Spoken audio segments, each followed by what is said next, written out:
आपण आज जे मोर्चा काढतोय किंवा आज आपला आज तिथं समारोप करून आता आपण निवेदन देणार आहे, मुळात हा मोर्चा काढण्याची आपल्याला गरज का पडली हेच आपण विचार केला पाहिजे.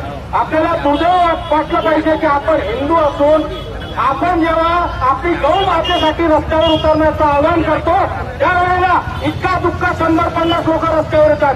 आपण हे विचार करत नाही की आज हे जिहादी कसाई आपल्या घरापर्यंत येऊन थांबले, आपल्या घरातून गौ मातेला कापण्यासाठी घेऊन जात आहेत आणि आपण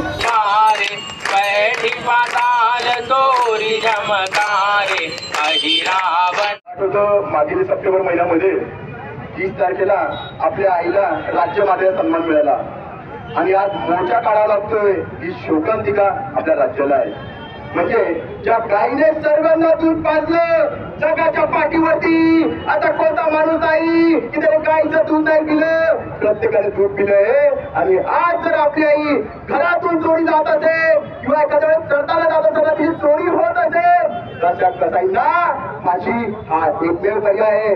मी आदरणीय मायबाप शासनाला प्रार्थना करतो हत्या करणाऱ्यांवरती कठोर कानून केले पाहिजे. त्याचप्रमाणे ज्या गाडी बंदीची वाहतूक होते त्या वाहतुकीच्या गाडीचा परवाना द्यायला पाहिजे आणि जो वाहतूक करणारा जो वाहक आहे त्याचाही परवाना झाला पाहिजे, जेणेकरून भविष्य काळामध्ये जे नरदवृत्ती राक्षस आहे, जे जिहादी कसाई आहे त्यांचे धाडस होणार नाही आपल्या गाडीला करण्याची.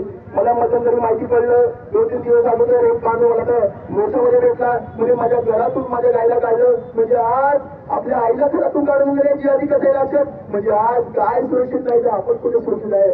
मी जास्त आपला वेळ घेणार आहे म्हणून शिवाच्या समोर मानवाला भगवंताला प्रार्थना करतो.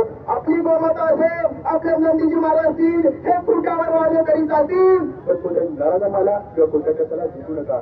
अरे थेट कोर्स आला द्या किंवा नदीवर द्या एवढं बोलतो आणि या ठिकाणी नमतो. भारत माता की जय.